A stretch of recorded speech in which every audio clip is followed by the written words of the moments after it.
Have you ever wondered how town planners decided on where to build your home or your local grocery store?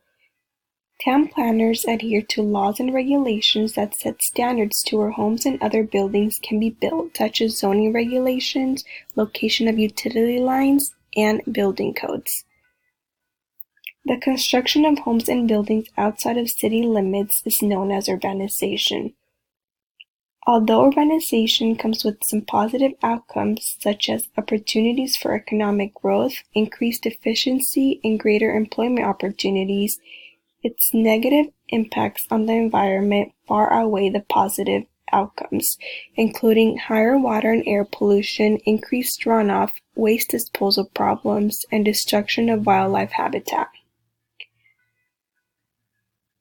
More than 261.6 billion people in the United States live in urban areas. That is roughly 9 in 10 people. With a rapidly growing world population and a continuation to urban sprawl, we will continue to use up much of our already depleting natural resources and valuable farmland, leaving us with vast expanses of homes and buildings and little natural areas needed to maintain the human race and biodiversity.